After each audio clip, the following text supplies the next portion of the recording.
Oi, eu sou a Alexandra e hoje nós vamos começar o nosso curso de redação. Então eu vim aqui mostrar para vocês quem vai ser a pessoa que vai estar dando esse curso e quem também vai estar tirando todas as dúvidas ao decorrer dele. Então qualquer dúvida vocês podem mandar ou aqui no fórum do site ou no direct do Instagram. Todas as dúvidas serão respondidas independente de onde vocês mandarem. Então espero que vocês gostem e vamos lá! Então, gente, na aula de hoje nós vamos aprender a fazer a introdução da redação modelo Enem. A redação modelo Enem é um texto dissertativo argumentativo. Então, nesse texto, você vai precisar dar informações que vão vir dos repertórios e a sua opinião, que vai vir a partir da tese. E o que é essa tese? Como que a gente faz isso? A tese, primeiramente, ela vai vir do tema. E ela é a frase que expressa a sua opinião a respeito desse tema. Só que é uma opinião sem traços de pessoalidade.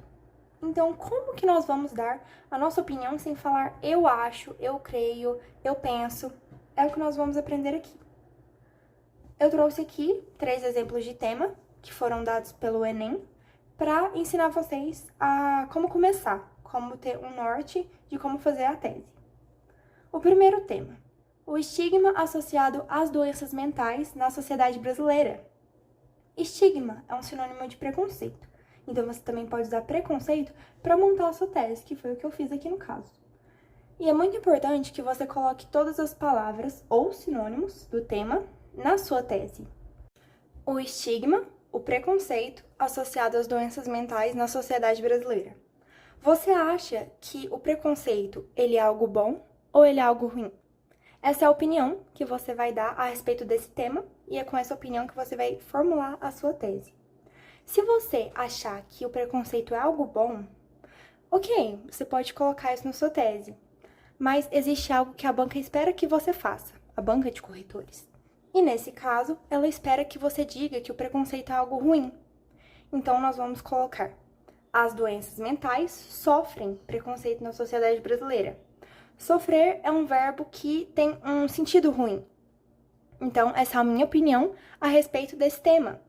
E a gente também afirma que existe esse preconceito, né? Quando a gente fala sofrem. Então, essa palavra é a palavra que está expressando a minha opinião sobre esse assunto. Você pode ver que é a única palavra diferente do tema para a tese.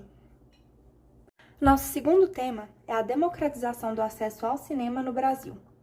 Você acha que o acesso ao cinema no Brasil ele é democratizado ou não? No caso desse tema, o que a banca de corretores espera de você é que você diga que não, ele não é democratizado. Eu fiz uma tese exemplo aqui para vocês verem. O acesso ao cinema não é democratizado no Brasil. Vocês viram que é algo muito simples. A partícula que está expressando a minha opinião aqui é muito pequena, tanto nesse tema aqui quanto nesse outro, e sempre vai ser assim, sempre vai ser pequeno.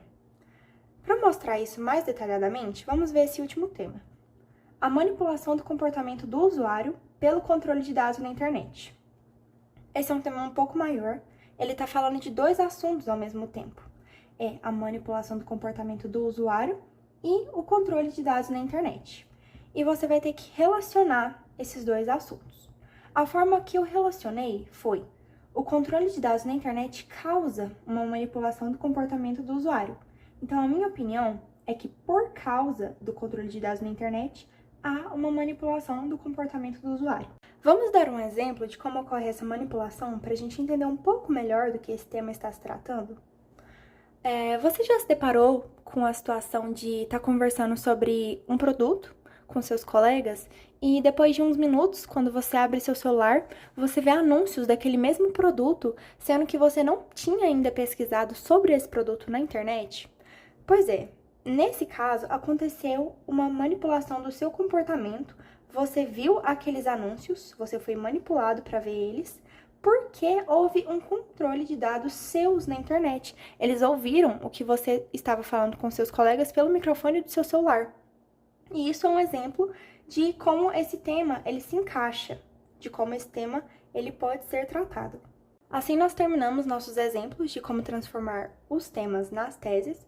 Então, se você teve dúvida a respeito de qualquer um desses temas, ou até mesmo de um tema de fora, que não fez parte dessa aula, você pode trazer a sua dúvida ou para o fórum do site ou levar essa dúvida para o direct do Instagram. Nós vamos estar respondendo as dúvidas nessas duas plataformas. Vamos agora para a segunda parte da nossa aula, que vai ser ver um pouco mais da estrutura da introdução. A introdução vai ser o primeiro parágrafo do seu texto, e a primeira frase desse primeiro parágrafo vai ser o repertório sociocultural. O que vai ser esse repertório? Ele vai ser uma informação que vai falar da sua sociedade, como, por exemplo, uma notícia de jornal, ou da sua cultura. Você pode usar um livro, uma série ou um filme. Depois vamos ter a tese, que é a frase que a gente acabou de aprender a fazer aqui. E por último, vamos ter a problematização, que vai ser as ideias nucleares do seu parágrafo de desenvolvimento 1 e do seu desenvolvimento 2, e elas vão estar ainda na introdução. Então, você fala com antecedência o que você vai falar no seu desenvolvimento. E essa problematização pode ser de causas ou consequências.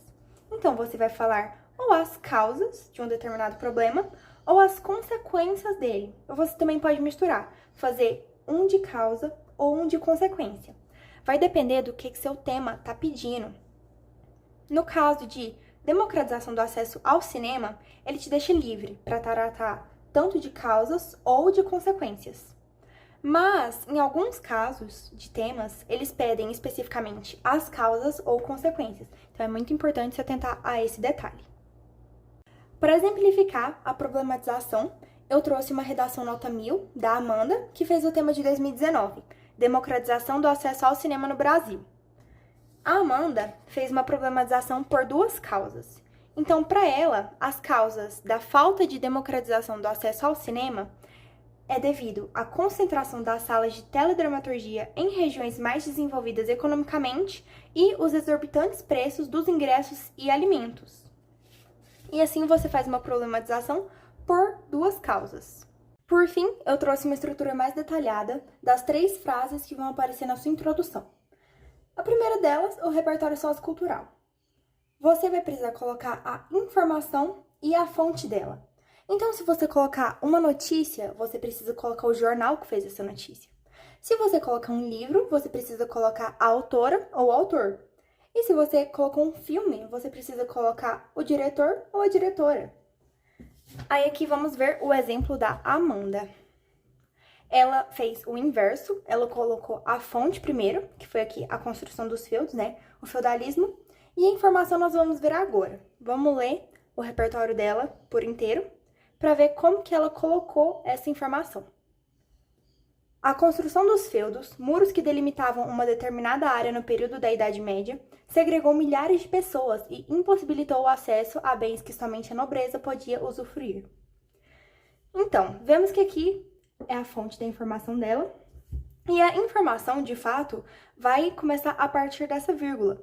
Esse muros que delimitavam uma determinada área no período da Idade Média está sendo um aposto da construção dos feudos.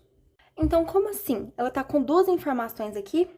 Sim, mas uma delas é somente uma informação adicional a respeito da fonte dela. E a outra é a informação que, de fato, ela está usando como repertório sociocultural aqui. Você pode colocar essa informação adicional ou você pode deixar de colocar essa informação adicional. Mas, se você quiser tirar essa informação extra a respeito da fonte, você vai precisar reestruturar um pouquinho a frase. Como eu colocaria? Durante o feudalismo ou na construção dos feudos, haviam muros que segregaram milhares de pessoas e impossibilitaram o acesso a bens que somente a nobreza podia usufruir. Você tá vendo que a estrutura tá diferente, mas continua tendo o mesmo sentido, continua tendo o mesmo valor semântico. Então, você pode sim fazer essa troca, que você vai continuar se saindo bem na redação. Vamos agora para a segunda frase. A tese.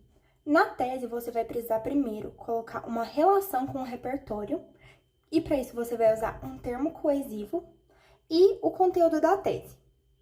Vamos ver de novo como a Amanda fez. O termo coesivo que ela usou foi esse semelhante a essa época. Então, ela está fazendo uma comparação entre a realidade do repertório e a realidade no contexto brasileiro contemporâneo. E o conteúdo da tese dela. No contexto brasileiro contemporâneo, o cinema é um dos inúmeros meios de democratizar a cultura, mas ainda é feudalizado, já que grande parte da população continua alheia a este serviço. Você pode ver que tem o mesmo sentido de o acesso ao cinema não é democratizado no Brasil, só que com outras palavras. Você poderia tanto colocar assim quanto assim. Como tem todas as palavras do tema na tese, você também ia continuar tendo a nota. E por último, nós temos a estrutura da problematização. Você vai precisar de mais um termo coesivo, mas dessa vez um que se relaciona com a tese, o anterior se relacionou com o repertório, o problema 1 e o problema 2. O termo coesivo que a Amanda usou aqui na problematização foi o então. O então, ele tem um sentido de concluir. Então, ela está usando a problematização para concluir o parágrafo dela. Então, tanto a concentração das salas de teledramaturgia em regiões mais desenvolvidas economicamente, este foi o problema 1, quanto os exorbitantes preços dos ingressos e alimentos, problema 2, vendidos com exclusividade pela empresa proprietária, mutilam a cidadania e consagram importantes simbologias de poder. Esse foi o final da análise da introdução da Amanda e também da nossa aula a respeito da introdução. Qualquer dúvida a respeito dessa aula, eu reforço que vocês podem deixar a dúvida ou no fórum ou no direct do Instagram, que nós vamos estar respondendo, e nós esperamos vocês nas próximas aulas. A próxima aula vai ser sobre o desenvolvimento 1 e o desenvolvimento 2, e depois dessa vamos ter a aula sobre a conclusão e nós encerramos a redação modelo Enem.